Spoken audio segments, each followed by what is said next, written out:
Бул Ош шаарынын сейсмологиялык картасы. Мында Оштогу 3 тектоникалык жараканын чеги көрсөтүлгөн. Карта 1985 жылы изилденип түзүлгөн. Андан бери 2016 жылы өзгөртүү киргизилип, тектоникалык жараканын чек арасы өзгөргөн. Кийинчерээк 2020 жылы дагы өзгөртүү киргизилип, жаракалардын аймагы кыскарган. Азыр шаардык архитектура кызматы акыркы өзгөртүлгөн карта боюнча турак жайларды курууга уруксат.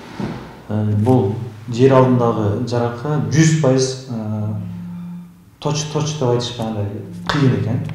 Алар баягы кээ бир жерден болжолдуу деген бир багыттарды, эмелерди эске алуу менен көргөзүп берген.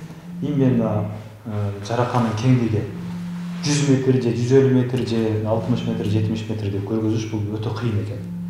Алар ошо атайын өздөрүнүн тартиби менен иликтөө жүргүзгөндө акыркы отчет боюнча 60 метр кеңдиги, 60 метрден 75 метрге чейин деп, баштагы 2016 жылы ген планда көргөзүлгөн жараканын кеңдиги 400 метр болуп көргөзүлгөн.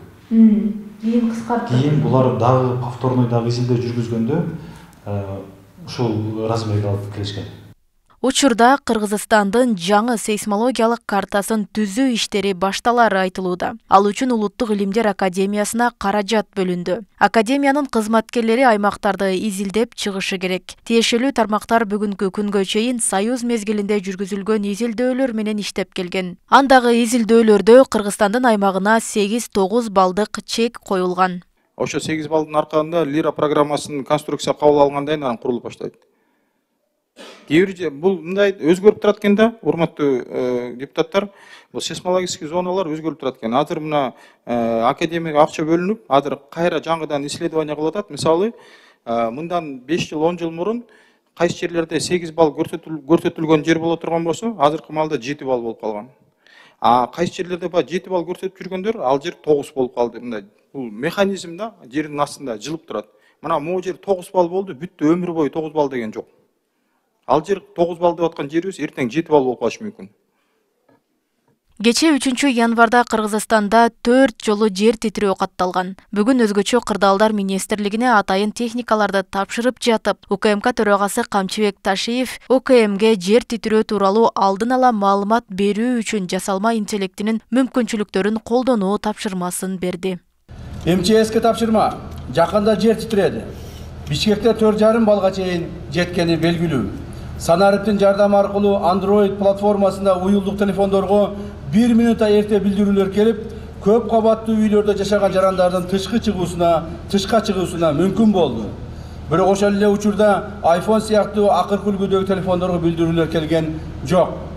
Ошондуктан МЧСтин санариптик кызматы жасалма интеллекттин бардык мүмкүнчүлүктөрү Кыргызстанда иштеп турушу үчүн тиешелүү компаниялар менен иштерди жүргүзөсүздөр деген ойдомун. Кыргызстанда 2008 жылдан баштап 2026 жылга чейин сейсмологиялык активдүүлүк күч алып турат. Маалыматты өлкөнүн башкы сейсмологу Канатбек Абдрахматов айтып берди. Адис бул аралыктагы жер титирөөлөрдө 5-6 балдан ашпай турганына токтолду. Нарында, Таласта, Ошто бардык өрөөндөрдү изилдеп, ошондой бир изилдөө өткөргөнбүз.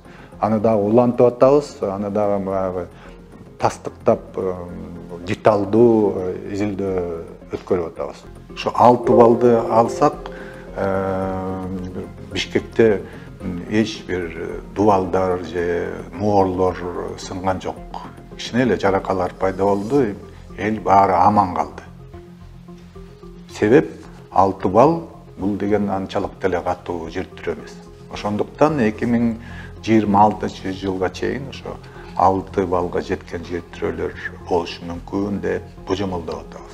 Учурда өлкөдөгү бардык курулуштар 9 балдык жер титирөөгө ылайыкталып курулат. Андан ашкан тилсиз жоодо имараттар кулашы турган кеп. Эгерде 9 балга жетпеген жер титирөөдө кыйрап калса, анда куруучу компаниялар мыйзам алдында жооп бериши керек болот. Роза Акматжан кызы, Шахрух Иминжанов, Ош ТВ.